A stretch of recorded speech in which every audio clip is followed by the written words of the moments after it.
Sebelumnya, ular hitam raksasa seperti kilat melesat menerkam ke arah Sioyan. Di saat kritis, pilar cahaya warna-warni melesat dan memblokir ular hitam sehingga ledakan besar terjadi saat dua kekuatan bertabrakan, diikuti retakan ruang menyebar dari titik kontak. Renhizi terkejut dan marah. Dia melesat ke arah piton menelanjangi 7 warna, melemparkan pukulan telapak tangan raksasa tanpa ampun. Ekor raksasa piton menelan langit 7 warna diayunkan dan bertabrakan dengan telapak tangan raksasa. Ledakan keras terjadi, badai yang menakutkan menyapu langit. Piton 7 warna menelan langit berubah menjadi Ratu Medusa ketika tubuhnya terhempaskan jauh. Renhizi tertawa cabul, tetapi dari arah belakangnya banyak pilar dauci racun mematikan melesat menuju ke arah titik fatal di tubuhnya. Di bawah serangan sembunyi-sembunyi ini, Renhizi menghentakkan kakinya. Sebuah dinding logam segera memblokir pilar dauci racun di belakangnya. Setelah itu Renhizi menjadi sangat khawatir melihat Sioyan menggabungkan 5 api surgawi. Nalurinya mengatakan jika membiarkan Sioyan berhasil, dia akan terluka parah. Oleh karena itu dia segera mengabaikan Ratu Medusa dan Dokter Peri Kecil. Dia segera berubah menjadi seberkas cahaya yang melesat ke arah Sioyan untuk menggagalkannya. Melihatnya, Sioyan melepaskan sayap pionik iblis surgawi dan dipadukan dengan gerakan 3000 petir. Tubuh Sioyan langsung bergerak cepat, menyebabkan Renhizi tidak dapat mengejarnya. Renhizi sangat terkejut melihat Sioyan menghindarinya dengan begitu cepat dan santai. Tiba-tiba 2 serangan yang sangat ganas Ratu Medusa dan Dokter Peri Kecil ditembakkan dari belakangnya. Lonjakan dauci meletus dari tubuh Renhizi. Dia melesat dan bertabrakan dengan 2 serangan tersebut. Segera setelah itu, ketiganya terlibat dalam pertempuran sengit. Setiap tabrakan menyebabkan ledakan hebat sampai mengguncang langit. Sayangnya perbedaan kekuatan terlalu besar. Setelah beberapa pertukaran, Ratu Medusa dan Dokter Peri Kecil terpukul mundur dan muntah darah akibat serangan Renhizi. Meski demikian, keduanya masih terus maju untuk mengulur waktu. Sementara Tianhizi dan Dihizi terpukul mundur oleh serangan Yellow setelah beberapa pertukaran. Mereka juga tidak menyangka akan melihat Renhizi akan ditahan oleh 2 wanita. Yao Chen tiba-tiba membentuk tinju api raksasa dan dengan kejam ditembakkan. Tianhizi dan Dihizi menggunakan seluruh kekuatan untuk memblokir serangan tersebut. Namun saat berbenturan, mereka langsung terpukul mundur lagi dan muntah darah. Renhizi melihat situasi, kedua saudaranya langsung membuat keputusan untuk menangkap Dokter Peri Kecil sebagai sandera. Dia berbalik menciptakan telapak tangan raksasa dan menghancurkan petir warna-warni yang sangat besar dari Ratu Medusa. Setelah itu tangan besarnya tiba-tiba menangkap tubuh Dokter Peri Kecil dan Renhizi muncul di depannya. Dokter Peri Kecil menggunakan seluruh kekuatannya untuk membebaskan diri, tapi sia-sia. Ratu Medusa cemas dan buru-buru menembakkan petir ke arah Renhizi dari segala arah. Renhizi hanya mengepalkan tangannya saat serangan ini turun, dan kekuatan ruang menghancurkan serangan tersebut. Renhizi tertawa, tangannya terulur dan akan meraih bahu Dokter Peri Kecil. Di saat itu juga, teratai api 5 warna melesat ketika Sioyan berkata, "Masih terlalu dini bagimu untuk bahagia." Ekspresi Renhizi tenggelam saat melihat teratai api memancarkan kekuatan pemusnah. Renhizi langsung mengaktifkan kekuatan defensifnya, lonceng bumi tebal. Tubuhnya dengan cepat bersembunyi di dalam bel besar. Di saat itu juga Ratu Medusa menarik tubuh Dokter Peri Kecil menjauh. Ketika teratai api 5 warna berhenti di depan lonceng, Sioyan meledakannya di depan mata kaget Renhizi. Ledakan dahsyat menyebabkan gelombang energi pemusnah menyebar, dan semua pegunungan hancur dan tubuh Renhizi sirna. Tianhizi dan saudaranya tercengang oleh situasi yang tidak terduga ini. Mereka juga sangat ketakutan melihat Xiaoyan memusnahkan tubuh Renhizi dalam sekali serangan mengerikan ini dan hendak pergi. Tetapi Yalao menghalangi. Sebuah tangan api raksasa terbentuk dan bergegas menuju Tianhizi dan saudaranya. Ekspresi Tianhizi dan saudaranya sangat frustasi, menembakkan pilar Daoqi yang kuat untuk memblokir telapak tangan raksasa. Saat bertabrakan, telapak tangan raksasa dengan mudah menerobos dan menghantam tubuh mereka berdua sampai terhempas keras ke tanah. Meski keduanya terluka parah, mereka berusaha bangkit dan bergegas ke arah lain untuk melarikan diri.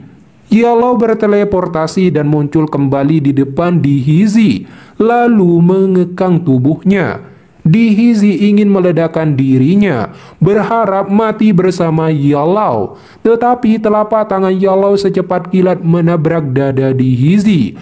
Kekuatan penghancur melonjak ke dalam tubuh Dihizi seperti air banjir dan menghabisi nyawanya tanpa meledak. Setelah itu Yalao mengambil cincin penyimpanannya, melemparkannya ke arah Xiaoyan dan menyuruhnya untuk memeriksa apakah ada peta terakhir. Dengan kecepatan tinggi, Yalao bergerak mengejar Tianhizi. Xiaoyan memeriksa cincin penyimpanan tersebut, tapi tidak mendapatkan peta terakhir. Mereka berpikir kemungkinan ada di tangan Tianhizi. Walaupun begitu, Xiaoyan mendapatkan teknik Dao kelas Tian tingkat rendah, tubuh kaca King Kong. Beberapa saat kemudian, Yalao kembali dengan membawa peta terakhir api iblis pemurnian yang membuat Xiaoyan dipenuhi kegembiraan. Dengan kata lain, Yalao juga berhasil membunuh Tianhizi. Yalao tersenyum saat melihat ekspresi gembira Xiaoyan. Kemudian dia memimpin kelompok Xiaoyan pergi menuju pavilion bintang jatuh, dan kemudian menggabungkan keempat fragmen peta teratai api iblis pemurnian. Namun ketika digabungkan tidak ada rute apapun mengenai api surgawi peringkat ketiga. Hal ini membuat Xiaoyan sangat frustasi. Tetapi Yalao menyuruh Xiaoyan untuk meneteskan darahnya ke atas peta. Xiaoyan mengikuti sesuai instruksi, tapi masih tidak ada respon apapun. Hal ini tentu saja membuat Xiaoyan semakin frustasi dan marah. Perjuangan yang telah dia lakukan selama bertahun-tahun ini akan sia-sia. Dia lalu melontarkan api surgawi untuk membakarnya. Namun saat api surgawi jatuh ke peta, sebuah fluktuasi energi menyebar dan informasi teratai api iblis pemurnian melayang keluar. Yalao kemudian mengartikan informasi tersebut. Fenomena khusus dan gelombang pasang dunia akan terjadi 1000 tahun sekali. Dan di saat itulah teratai api iblis pemurnian muncul di dunia. Ekspresi Xiaoyan sangat tercengang mendengar ini. Dia berpikir tidak akan memiliki kesempatan untuk mendapatkannya jika 1000 tahun sekali. Namun menurut perhitungan tahun, Yao Chen berkata 997 tahun telah berlalu sejak pasang dunia terakhir. Dengan kata lain hanya tersisa 3 tahun lagi. Namun api teratai iblis pemurnian terlalu kuat, bahkan Yao Chen tidak akan mampu menundukkannya. Jadi dalam 3 tahun ini, Xiaoyan harus mencapai ranah Dao Sheng. Jika tidak, kamu hanya akan bisa melihat nyala api iblis muncul. Xiaoyan menghela nafas tanpa daya. Perjuangan selama bertahun-tahun untuk mengumpulkan peta tersebut terasa seperti tidak ada gunanya. Tapi saat dia mengulurkan tangannya ke peta kuno, gambar teratai iblis di atasnya tiba-tiba bergerak dan cahaya putih melesat ke kening Xiaoyan. Perubahan mendadak ini menyebabkan ekspresi Yalao berubah drastis tanpa bisa bereaksi. Ratu Medusa dan dokter peri kecil menjadi pucat karena keterkejutan mereka. Saat ini cahaya putih menembak seperti kilat ke jiwa Sioyan. Sioyan menggerakkan semua kekuatan spiritualnya dan membentuk perisai yang sangat kuat di depannya. Namun cahaya putih menebus pertahanan spiritualnya tanpa terhalang. Itu menembak ke dalam jiwanya di depan matanya yang terkejut. Ekspresi Sioyan segera mengungkapkan rasa sakit. Yalau dengan cepat menerkam kepala Sioyan dan kekuatan spiritualnya sedang bersiap untuk secara paksa mengisi ke tubuh Sioyan. Namun Sioyan tiba-tiba membuka matanya dan mulai terengah-engah saat kekuatan spiritual Yalau hendak memasuki tubuhnya. Yalau buru-buru menghentikan tindakannya dan bertanya apa yang terjadi. Sioyan menjawab tidak tahu dan tidak bisa menyentuh cahaya putih tersebut, tetapi itu tetap di sana tanpa ada tanda-tanda bergerak atau berbahaya. Berapa umurmu saat pertama kali kita bertemu?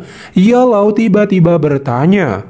Sioyan terkejut saat menjawab 15 tahun yang lalu dan tidak mengerti apa maksudnya.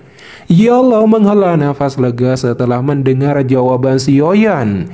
Dia takut Sioyan telah dirasuki oleh jiwa ahli kuno yang mati dan akan melahap jiwanya. Tetapi Sioyan juga mendapatkan informasi Saint Lotus Iblis Pemurnian. Yalau terkejut atas nama ini dan menjelaskan Saint Lotus Suci Pemurnian adalah ahli top 10.000 tahun yang lalu, pemilik dari api teratai iblis yang pemurnian dan ahli paling dekat dengan ranah Daudi. Sioyan tercengang mendengar ini. Dia tidak menyangka Saint Lotus Iblis Pemurnian akan mencapai gelar luar biasa ini. Apalagi peta kuno tersebut kemungkinan adalah peninggalannya, dan apa yang didapatkan Sioyan tadi tidak akan menjadi ancaman. Untuk sekarang Yalau menyuruh Sioyan hanya perlu berfokus pada bagaimana dia mencapai tahap Daoseng dalam waktu 3 tahun. Jika tidak, dia mungkin menjadi budak api. Kemudian Sioyan mulai mempelajari dan melatih keterampilan Dao Kelestian tingkat rendah tubuh kaca King Kong raksasa. Selama setengah bulan, Sioyan terus berjuang berlatih keterampilan tersebut meski berulang kali terluka. Selama periode waktu ini, keributan sedang terjadi di wilayah dataran tengah akibat informasi dan kemunculan pohon kuno Bodhisattva. Sioyan akhirnya berhasil melatih keterampilan tubuh kaca King Kong. Pada saat ini, raksasa kuning keemasan setinggi 70 kaki berdiri di depan banyak mata yang terpana di paviliun bintang jatuh. Kemudian Sioyan dan kelompoknya berangkat ke wilayah tanah air kuno tempat pohon kuno Bodhisattva lahir dan bersiap mendapatkan keuntungan besar.